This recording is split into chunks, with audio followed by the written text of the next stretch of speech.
சால்வை அணிவித்து தந்தை அவர்களை வாழ்த்துவார்கள்.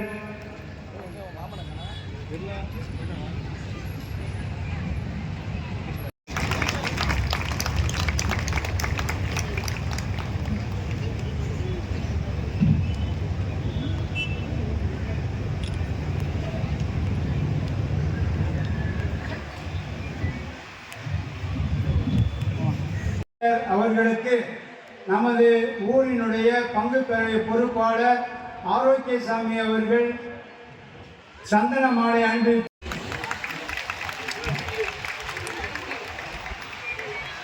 இந்த இயக்கத்தினுடைய மாவட்ட செயலாளர் ருபேஷ் அவர்களுக்கு மேனேஜர் பவுல்ராஜ் அவர்கள் சால்வை அணிவித்து கௌரவம் செய்வார்.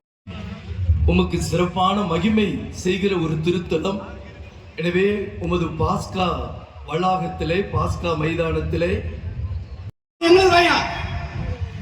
கிறிஸ்தவங்களா அவங்க ஓட்டு எங்களுக்கு தான். ஆனா இந்த ஆட்சி வந்தால் நம்ம இனத்துக்கு நன்றாக இருக்குமே, நம்ம சாதிக்கு நன்றாக இருக்குமே, இவர்கள் கொடுப்பார்களே என்ற நம்பிக்கையோடு ஓட்டு போட்டார்களே, அவர்களுக்கு செய்கிறார்களா? அதான் கேட்டேன். ஓட்டு வாங்கும் போது மட்டும் மதம் இனிக்குது, உரிமையை கொடுக்கும் போது அதே மதம் உனக்கு கசக்குது. இந்த கூட்டம் ஏன் தெரியுமா? பலர் பேசும்போது சொல்லுகிறார்கள், நடக்காது, ரொம்ப நாளா முயற்சி பண்ண முடியாது என்று சொல்லிக் கொண்டிருக்கிறார்கள். ஆனால் இந்த கூட்டமும் இந்த முயற்சியும் இருக்கின்ற பெரியவர்களும் முடியும். இப்போ இல்லாட்டி எப்போ, இப்போ இல்லாட்டி எப்போ, நிச்சயமாக இது நடக்கும். நான் இங்கே நினைவுபடுத்த விரும்புகிறேன். இதே ஒரு 4 ஆண்டுகளுக்கு முன்பாக இதே ஒரு மிகவும் பிற்படுத்தப்பட்ட உரிமையை நான் வழங்குவேன் என்று அவர் சொன்னார். 4 வருஷம் முடிஞ்சு போச்சு, இன்னும் 1 ஆண்டு தான் இருக்குது. இது சலுகை கிடையாது, உரிமை. இது எனது உரிமை. நான் இந்த நாட்டினுடைய குடிமகன், எனது உரிமை. உனக்கு நான் வரி கட்டுறேன், நீ கேட்கறேன் கொடுக்கிறேன், என் உணவு உறுப்பை கொடுக்கிறேன், என் வேர்வை நான் சிந்துகிறேன், என்னுடைய ஈரக்குறையை பிடித்து நீ வாங்குகிறாய், என் உயிரை எடுக்கிறாய், அனைத்தையும் பெற்றுக்கொண்டு என் உரிமையை கொடுக்கும்போது மட்டும் இந்த மரத்தவர் என்று சொல்லி நீ நடந்து கொள்கிறாயே, இது சரியா? நீ எனக்கு ஒன்றும் பிச்சை போட தேவை கிடையாது, புரியுதா? கூட்டணி இருக்குல்ல, போன முறை நாங்களாம் சேர்ந்தா இவ்வளவு ஜெயிச்சேன். இந்த வர வச்சுக்கோங்க கச்சேரிய.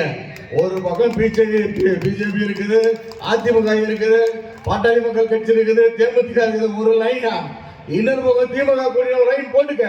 இடையில ஒருத்தர் சொன்னார் பத்தியா, நான் ஜோசப் விஜய் என்ற ஒரு கிறிஸ்தவன், அவன் ஒரு கட்சியை வர ஆரம்பிக்கிறாயா? இப்ப வச்சவன் அவன் கச்சேரிய, யாரு உனக்கு ஓட்டு போட முடியும்? அதனால இந்த நேரத்தில் நாங்கள் உன்னிடத்திலே பிச்சை எடுக்க நாங்கள் விரும்பவில்லை. எங்கள் உரிமையை நீங்கள் கொடுக்க வேண்டும். கிறிஸ்துவ வன்னியர்களுக்கு கட்டாயம் மிகவும் பிற்படுத்தப்பட்டோர் உரிமை நிச்சயமாக கிடைக்கும். இதனுடைய ஆயர் வழியாக, தமிழக ஆயர் பேரை வழியாக, பல்வேறு வன்னிய சொந்தங்கள் வழியாக, உங்கள் வழியாக இது அரசுக்கு கட்டாயமாக செலுத்தப்படும். நிச்சயமாக விரைவில் அவர்கள் கூடுவார்கள். இது முடிவு அல்ல, இது ஆரம்பம். திண்டுக்கல் ஆரம்பித்தது, வடக்கு பகுதியில் அது தொடரும். நிச்சயமாக நம்முடைய மாண்புமிகு முதலமைச்சர் அவர்கள் அழைத்து நம்முடைய கருத்துக்களை பரிசீலித்து சட்டப்படியாக கிறிஸ்தவர்களுக்கு மிகவும் பிற்படுத்தப்பட்ட உரிமை தருவார் என நம்புகிறோம். அதுவே எதிர்பார்ப்பு. நிச்சயமாக நடக்கும். ஒன்றுபடுவோம், போராடுவோம், வென்றெடுப்போம்.